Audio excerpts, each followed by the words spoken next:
Hello everyone, odedex here, welcome to episode 92 of my Let's Play.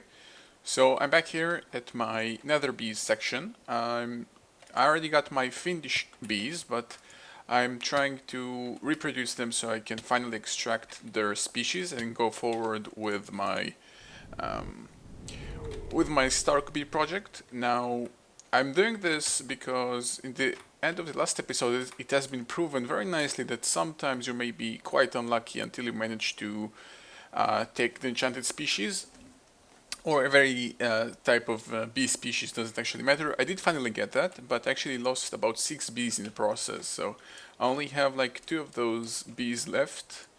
Let's actually see. Yeah, I have one enchanted priestess and one enchanted drone. So it really took a long time actually managed to get it, but it is possible. I see a creeper there. Anyway, my point is that until I don't have like 8 or 10 drones, I don't even try extracting the species, but to just let them reproduce over and over again until I can have a nice amount of those bees. So until then, there is a small side project that I like to accomplish, probably in half an episode or a full episode, I don't really know. Let's give you guys a quick overview of what it's about and then I'm going to start. So, it's something to do with my mining age, and I've talked about this before, that sometimes whenever I log out, if the chunk loader is at the same moment that I'm logging out of the game, if the chunk loader is moving, there's going to be a problem. So I solved this by simply adding one stationary chunk loader here, but every so often I'm required to simply move it, because if I don't move it, then again I get to the same point again, where sometimes if I log off, again the same story. So I'd like to change that. So instead of moving that chunk loader, I'm gonna actually have a mobile chunk loader. But then you may ask yourself, okay, but you already have one mobile. How can you solve it by adding another mobile chunk loader? Well, that's actually quite simple. And the fact that the quarry is already reaching the top area of the mining is extremely convenient. I didn't actually plan that, but it's a very convenient thing. I like to get to the point where it actually goes forward, so I'm quickly gonna wait. How I'm gonna solve that? By simply creating a whole new different frame system that will simply act kind of like an Inchworm frame system on its own, an Inchworm system where one is tugging on the other, but then it moves together. And doing that on a most highest point is kind of preferred. Just gonna reach that and turn it off. There we go, so turning it off. Okay, so right at that point, what I'm planning to do is kind of get the orange signal, there's a signal that's telling the thing to move forward to another section altogether that will also move a whole different network together with it. So let me get everything that I need and I can get started, and you probably will finally understand what I'm mumbling about for the past 5 minutes. So yeah. Alright, I should have everything that I need, but in case that I don't, I'm gonna quickly do a nice thing here. I'm gonna create a temporary kind of a way back and forth between that actual frame position and where it is and here, instead of running it the same distance every single time when I need to. So let's say place one here, create one book, okay, and move to the new place. Desert mining age. Quickly make my way, and now that I don't skip the recording, you can understand how large this thing has become. And this is actually a follow-up solution I'm planning to do in the future as well. Maybe even as a part of what I'm doing right now, but for the time being it's going to wait. I'm starting to come up with an idea in mind, but it's still not right there yet. Alright, so let's place it right here. Create a second book. Place this one here. And place this one here. Okay. So, hopefully I have everything that I need, but since I don't really know that, I don't really know that. And I am only 53% on my gravity, so better charge it up first. Okay, so let's kind of state the problem here. The problem is the frame core sometimes forget to load itself, or it simply will not load itself if I logged off right at the movement of that frame. And considering this frame contraption moves every 5 seconds for every 5 seconds for 0.8 seconds, that's quite a large probability. It's less than 20%, but not right. I think it's 16%. 16% of that happening. So by just randomly hitting exit and quitting the game, there is a 16% probability of this happening, the situation where I'm logging off exactly on when the frame moves. And if that happens, more often than not, that causes the frame to forget to load itself. So my solution so far has been to simply place a chunk loader right over there, over time move it slightly, so there is always a static chunk loader available, which will force chunk load no matter what. Even if this frame was moving, it will still load and continue working. However, I don't like moving that. So here's my solution. My idea here is have this kind of tagging thing that will follow through. Let's actually do it like this. Let's have this redstone tube. Let's have this injected cobblestone. They should connect, even though it looks like, yeah, it does connect, no doubt. Okay, just needed a quick update. I'm gonna need one red wire here, and this needs to be a panel, of course. I know I forgot something. Let's get panels. Okay, so I got my panels, so let's place them down. So this will be here and here. So this will be red alloy wire, and this will be orange wire. Now remember, in this contraption, the orange wire represents going forward. So every time that I'm going forward, basically this signal will also come through here. Now on the other side, I'm going to start connecting some jacketed wire in the following fashion. Let's go for 1, 2, 3, 4, 5, and hold all of those with frames. And right here, I'm gonna have 1, 2, 3, 4, 5, and hold all of those with frames. Now, when you look closely, those seems to be connected together, but that's not really the case. That's just a visual effect. They're actually separated. So those jacketed wires are connected to this frame contraption, and those are connected to this soon-to-be red frame contraption. So the signal will come through here. Eventually, it can connect conveniently right here, and then come up. Just easier to do that instead of going through the corner, and yeah, this is just a very simple red power signaling. And let's start building up the actual frame area. So let's have it look like, let's create something, let's create a 5x5 section. Or actually, to begin with, it will be better to actually set up the actual frames, frame motors. So it made 8, just need 2. So I'm gonna go for the same Inchworm design, it's only going to go forward. So going forward means it needs to be here and here. I will need my screwdriver, so this will be facing, down towards there. This will be facing here towards there, and this needs to be a cover. This needs to be a non-inverted cell. Also going to need to place a frame in here. This is a non-inverted cell and some sort of energy. Let's have a battery box for each. And I stole 8 solar panels from my overworld solar panels giant section, so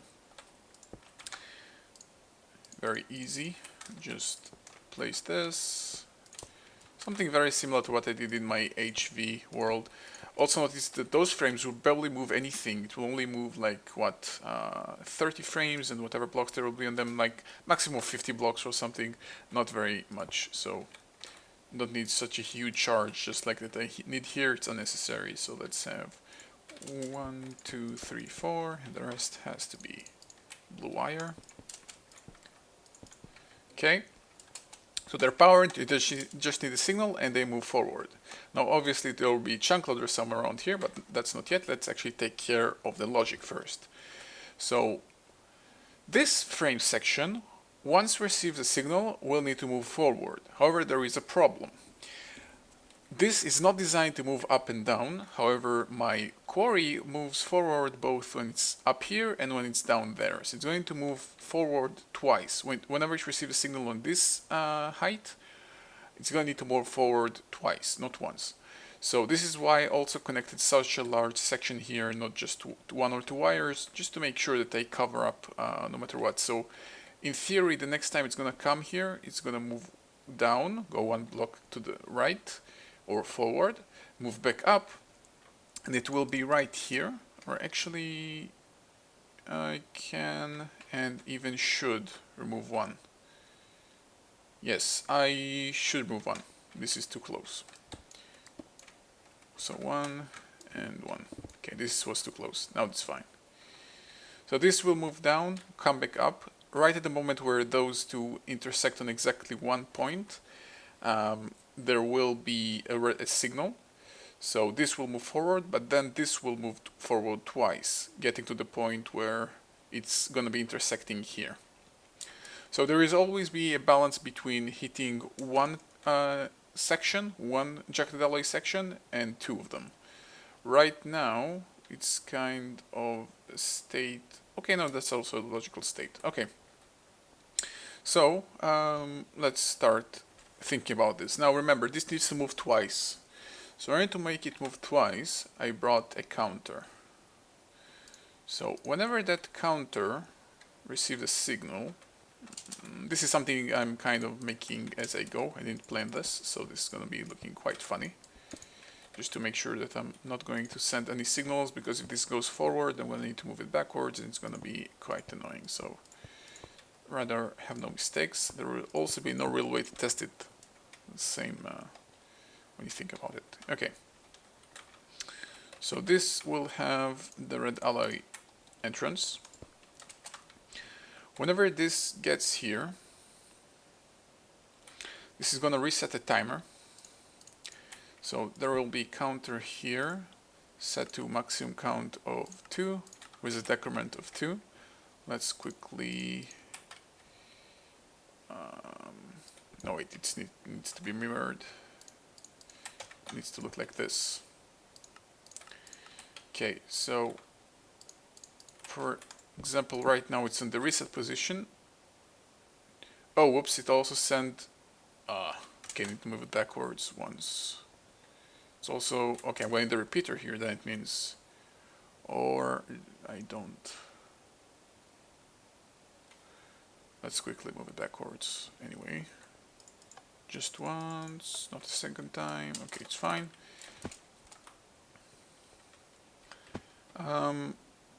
When this is resetted,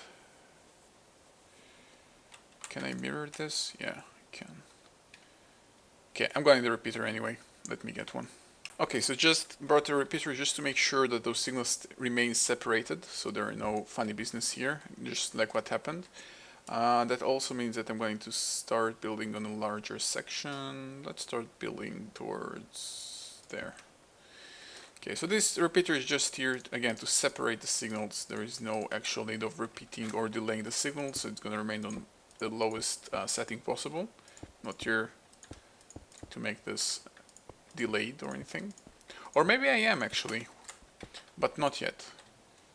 I'm going to need to measure the numbers first. Okay, so the redstone signal will come through here. Now whenever it comes, it's going to need to send two signals into there eventually, so I'm going to need a counter that's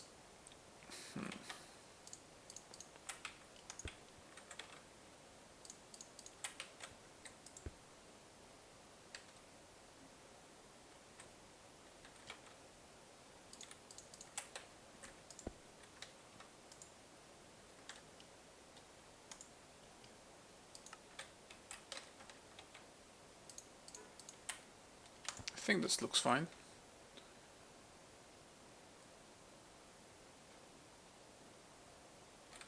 this will need to be separated.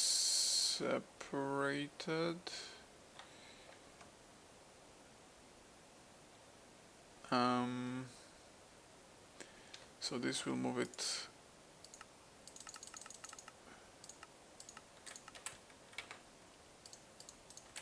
So this will come in once, this will move it in twice, and then lock it in place.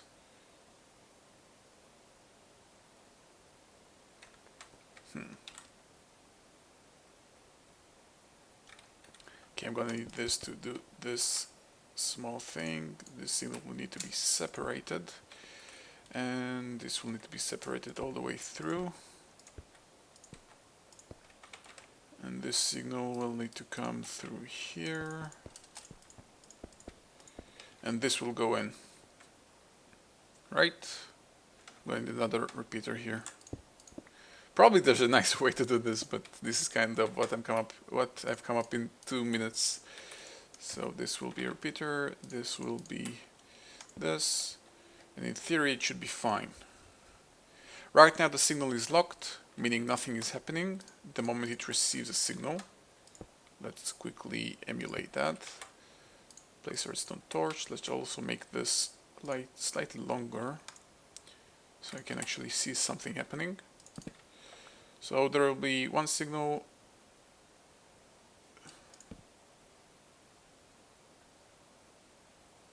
Oh wait, that's not the logical state.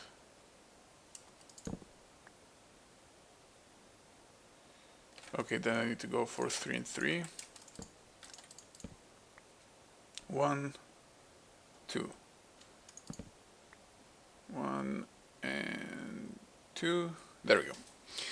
Okay, so the moment a redstone signal will come from the main quarry, it's gonna set off this counter here. It's gonna move one step forward. It's gonna have a count to 3, so it's gonna be in 2 out of 3. Right now it's 1 out of 3. This timer will tick, send up a signal towards here again that will move it 1 step forward, and also send a signal here to move this forward, and then do the same thing again. And then we'll lock it up in place and wait for the next time this comes around and move this again. And I think logically this should be completed.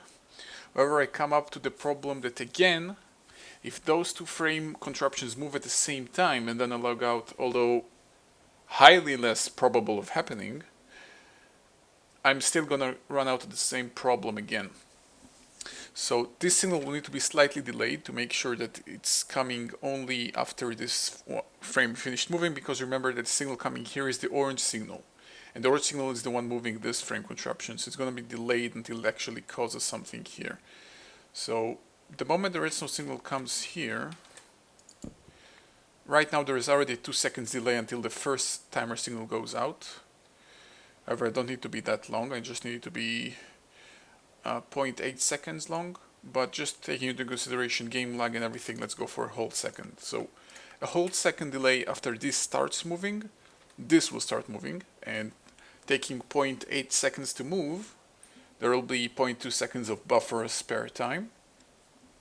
And the next movement will only be 5 seconds later. So already 1 second after this completes, it will go again. And I think technically within that 2 seconds time frame everything should be working correctly. Now, because I did not incorporate any sort of moving backwards measure here, there will be no real way to test it, otherwise just simply letting it run. This is what I'm going to do. So I'm going to break this. I'm going to bring my chunk loader from the bottom of the pit to the actual new contraption. And I shouldn't have any spare thing here, just discover. Okay, let's go back up. Using the boost mechanic is kind of awesome in the graphics, but it really drains the power. Okay, can remove any spare frames. I should have just done that beforehand. Never mind. And let's place the frame, the chunk loader. Let's place it just here. Now this one is loading 5 chunks. Let's have the same number. It should be doing fine. 5 chunks is a square. And just connect this and it should be completed Yep, let's just break everything that's unnecessary. So I can actually move this one block closer. Let's have it here.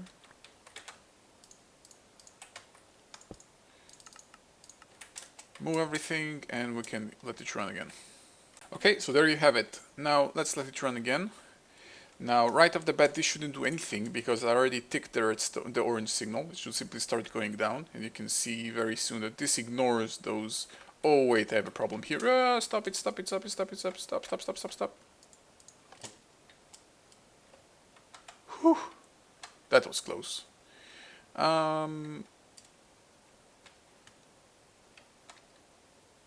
Okay, let's solve it the easy way. There could be a hard way. Let's solve it the easy way. Simply remove those two blocks. Where is my panel? Okay. Remove those two and simply add them here. Or you know what? I was generating more power than I needed, so there shouldn't be any problem anyway, actually, when you think about it. Assuming those two are exactly that number, that was fine. Okay, so it's gonna continue running. And right at the moment you can see that I have an overlap of two of those wires. I'm actually thinking about it, that may not be enough. Yeah, you know what, it may actually have a problem that right at the moment that I'm sending the signal is moving at the same time. That's might be a problem. Let's just add this.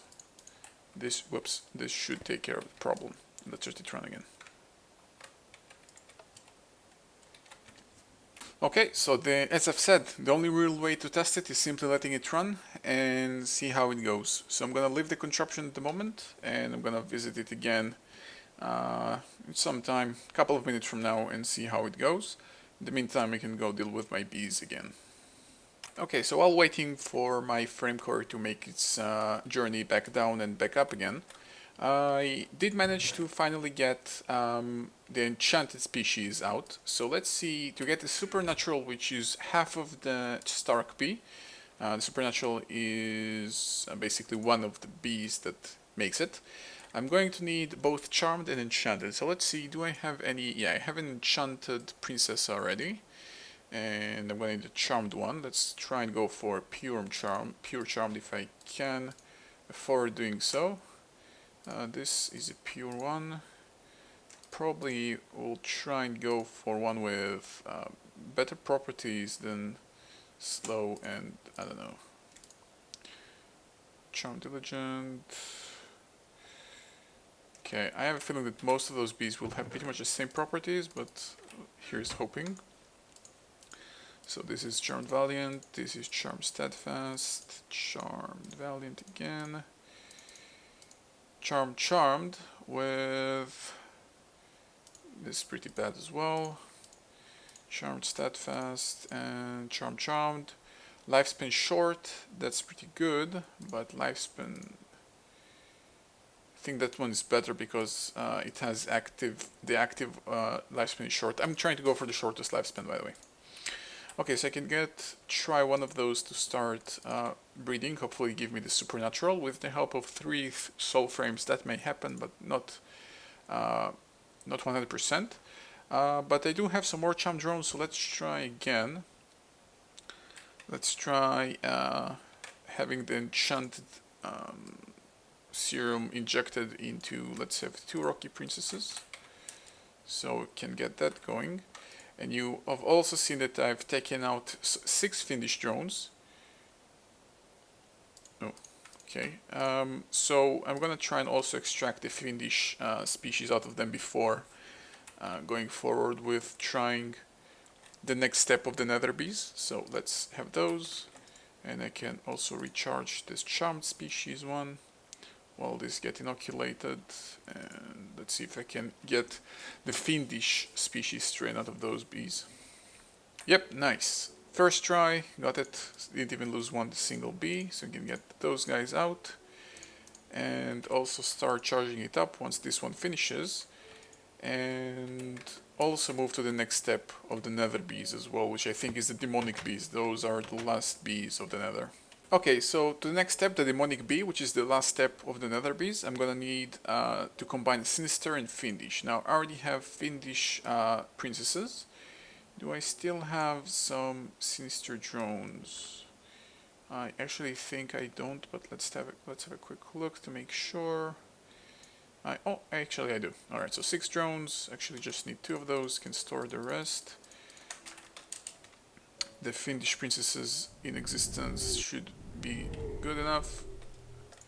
They're still on the lifespan thingy, so I'm gonna let them die first. Just place those here so I don't forget. And they really do a lot of damage. And yeah, now it's just a waiting game. Okay, so got one pure enchanted princess made. Let's get that one and also combine it with another charmed drone. So I can have a second set of bees here trying going for the same goal. And better try and get the pure one. So even though if it has bad properties like slow worker and so on, better than trying to go for half breed and then getting an unexpected result altogether. Sometimes instead of mutating, if one of the bees had like a passive Valiant or something, you suddenly can get a Valiant Princess. Extremely unexpected, but it may happen. Those should have finished. Yep, okay, so let's have the finished princess combined with the sinister drones. Same for here, the moment it's gonna die. And they deal a lot of damage. So is it dead yet? Yep, there we go. Can take those out and get away from here before I die. And store that. And also I added 2 more barrels here for royal jelly and pollen because they're starting to be products that I'm gonna have a lot of. I moved them up because I'm starting to get also refractory wax and the phosphor, so I just created some more storage area. Although the phosphor and the refractory wax comes from the sinister bees, the nether bees. I'm probably not going to have any more once I'm done with those, but you know, just in case for the time being, it's getting stored a little more nicely. Alright, let's have a look at my red powder quarry. It should be either very close to getting here. No, there's still some time. I really don't want to miss that exact moment it's happening. So that's why I'm bouncing between the worlds and looking for that sweet moment. Alright, so the first try here didn't go so successful. I got myself a charmed princess, so I'm gonna need to combine it with an enchanted drone, which I don't know if I even have. I have exactly one. So hopefully it won't happen again, because I don't have any more enchanted drones, and using the serum on drone is kind of silly. Although it works, but yeah. Started charging up the charmed species one and purifying the charmed one and charging up the fiendish one. Alright, I'm gonna go back to my mining gauge and simply stay there until it reaches the critical point. Now I'm going to look at this at a wide angle for 2 reasons. First is to see that it works, and the second reason is again to make sure that there is no movement, there is no parallel movement. Either one is moving or the other is moving, but not both at the same time. So I'm gonna wait here for a bit and until this reaches the critical point, and I'll be right back. Actually, thinking about it, I'm making a slight change here. This cannot be 1 second, it has to be lower. So it has to be higher, so I'm gonna go for 2 seconds. In theory it should be 1.6 by minimum, and that's too low I think because of game lag and delay, so I'm gonna go for 2 seconds, see how that works out. Okay, so I'm getting very close to that critical point in time. I'm gonna take a look at it right from above. What I expect to see, what I want to see, is a tick, a movement towards that direction from the big quarry, and then 2 movements while this is not moving from the small one, from the small frame, and then right when that finishes, the big quarry moves to the bottom. Let's see that happening. So 1 more step or 2. There we go, connection. An orange signal moving forward. This moves once. This moves. Did it move twice?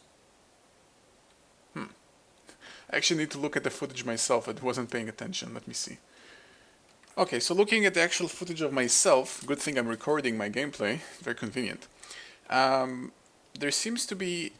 First, there was a problem. It didn't move the amount that it should have been moved. It needs to move one more time, and I'm thinking about how can I cheat this to do this, so it actually it is in the right position for the next time. Let me quickly get a redstone torch in here. That will be... yeah, it's really gonna be a very easy way to solve this. Redstone torch. Let's also get a panel and a frame just in case. Or a bunch. So I can quickly solve the sinking issue, because the next time it moves around it will still be kind of close but not exactly there. So let's quickly solve this. Like this. One. And okay. And reset. Whoops.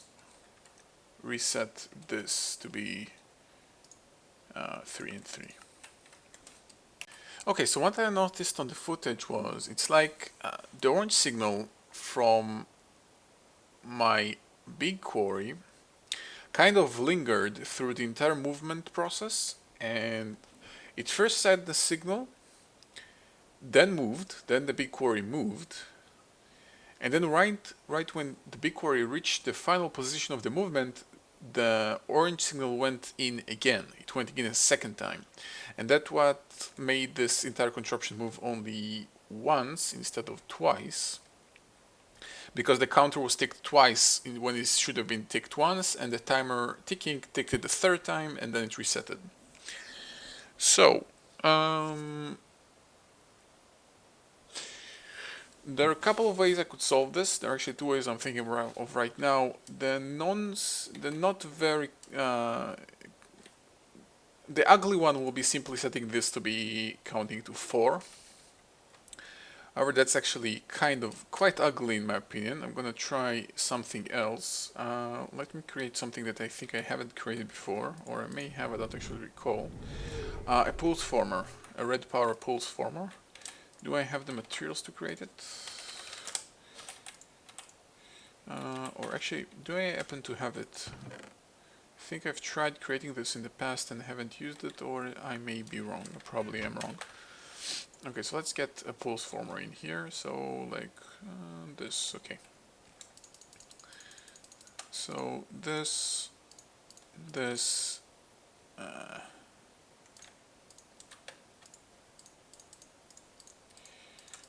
okay. And how was it topped off? Like this and this. Okay, so pulse former. I will need... I should have everything that I need actually. Let's quickly get to the big quarry and shut it off.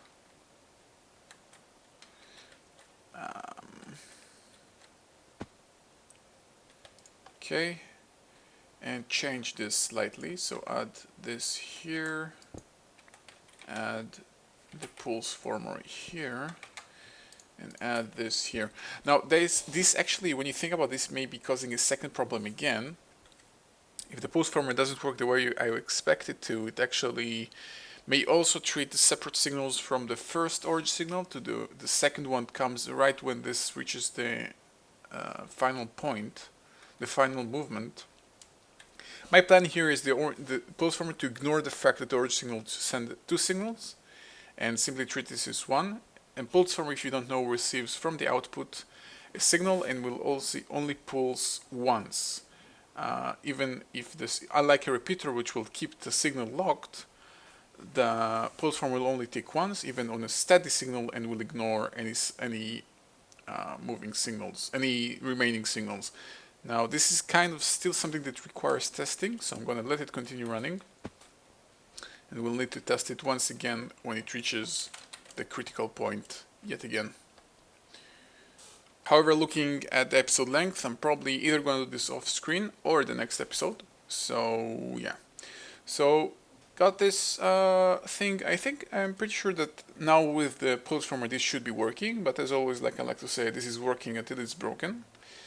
So yeah, as always, thank you guys for watching. See you guys next time.